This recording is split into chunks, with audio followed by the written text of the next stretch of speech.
I'm here with Mr. Barry Dodson, a Golden Leaf board member, Ms. Portia Russell, who's the instructor of this great program, Mr. Scott Hamilton, president of the Golden Leaf.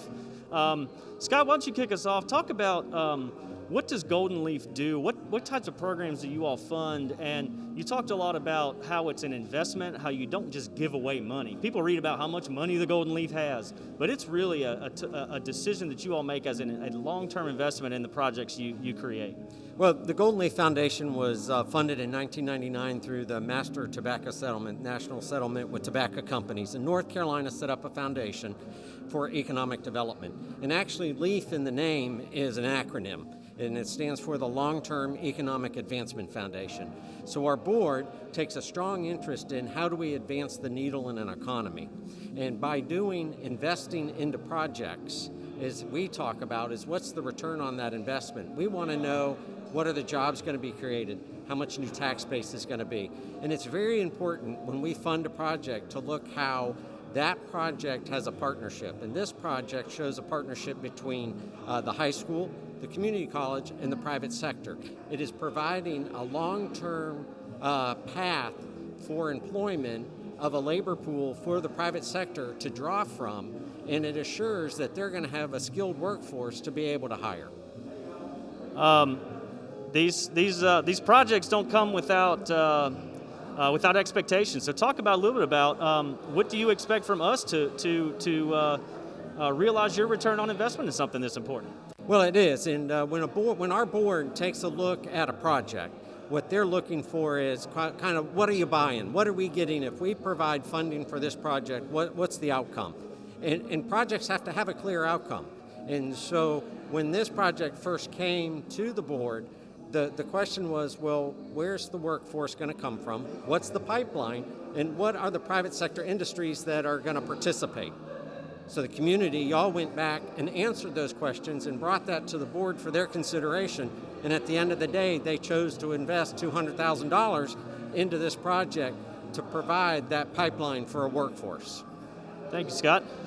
Barry, let me ask you a little bit from a board member perspective. You're a former chair of the Golden Leaf. I believe you're the chairman of the Treasury Committee or the Finance Committee.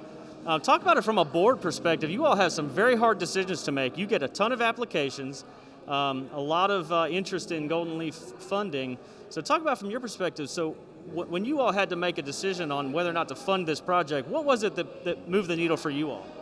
We look at the impact economically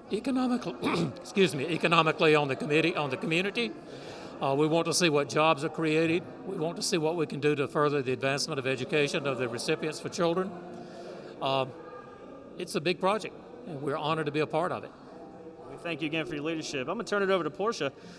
You are the instructor of this program, so tell me a little about your background and what do you see as a vision for this program and for these students? Not a problem. I'm a native of Castle County. This is my 4th year teaching advanced manufacturing.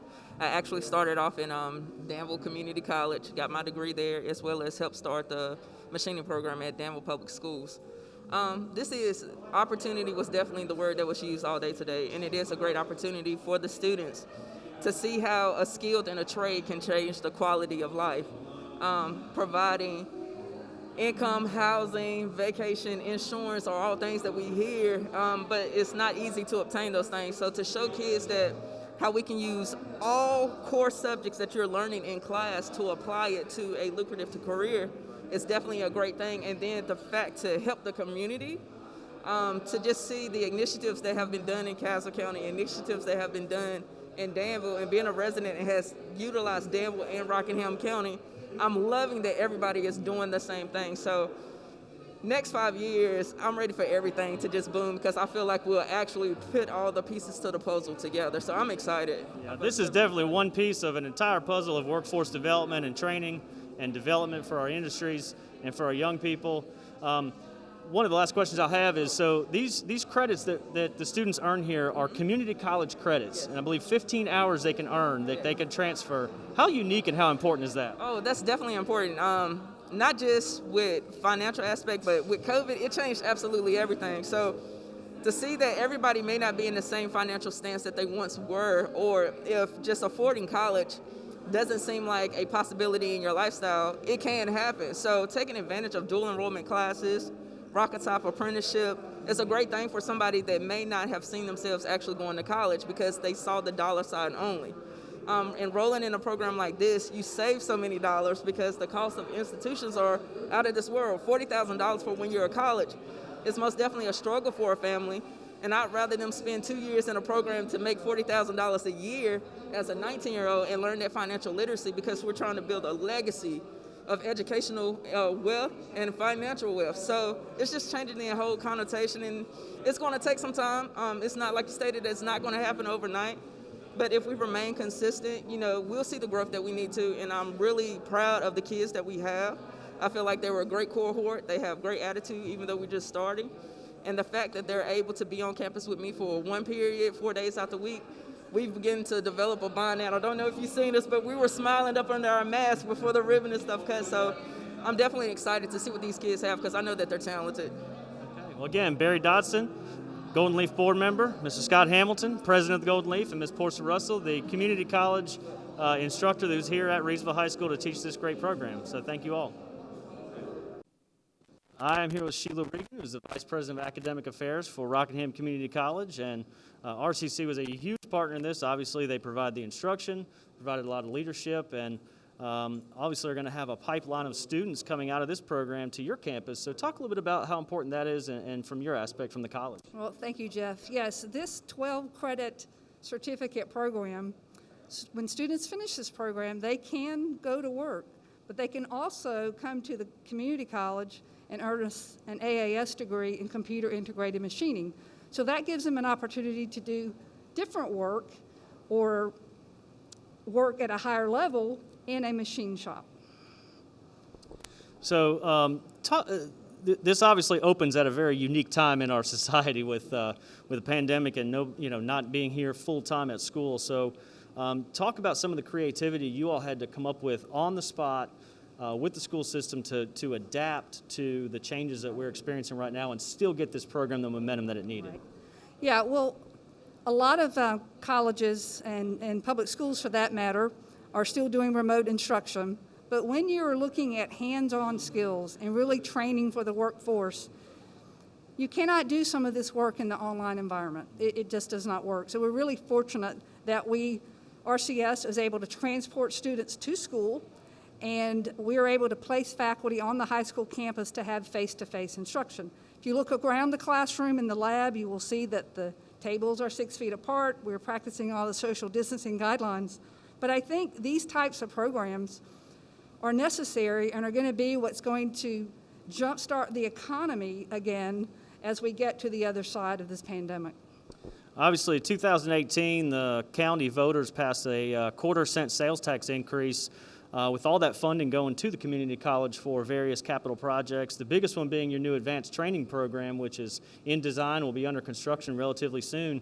Talk about how this program correlates with that new program, which is going to be an amazing opportunity for our community. Yeah, we're very thankful to the citizens of Rockingham County for passing that quarter-cent sales tax and letting all the money go toward the community college to update all of our programs. But the big project is a new Center for Workforce Development, and we're going to house electrical, industrial systems, and computer integrated machining programs in that new building. So we will be able to increase the capacity of students that we serve in programs like this and bring business and industry to the campus, to that new building, to see all the different ways we can support their workforce. It's going to be a showcase building as you are entertaining possible business and industry for the county. We hope you will use that building so that they get to see, by making an investment in Rockingham County, we can give you the education and a trained workforce. We're so excited about that project coming to fruition. Again, SHEILA Regan, Vice President of Academic Affairs for Rockingham Community College. SHEILA, thank you for your time and for all your leadership, and the staff at Community College for what you all do. Thank you. Jeff. It's a good partnership. Thank you. Again, we are in the middle of a COVID-19 pandemic. A lot of distance learning across the state, across our area. These students are still coming to school 2 days a week, and they're learning on these machines. They have to. It's critical. So we've been able to adapt to keep this program going. This is really the first full class that they've had go through, and we've been able to allow them to come to campus to do this. And without it, this program doesn't work. And so we didn't want to lose that momentum The program's finally up and running. It's been 3 years since concept to delivery. We didn't want to wait and stall it out any longer. We wanted to get people into this program, and we're so fortunate that they're able to come to campus and learn these skills.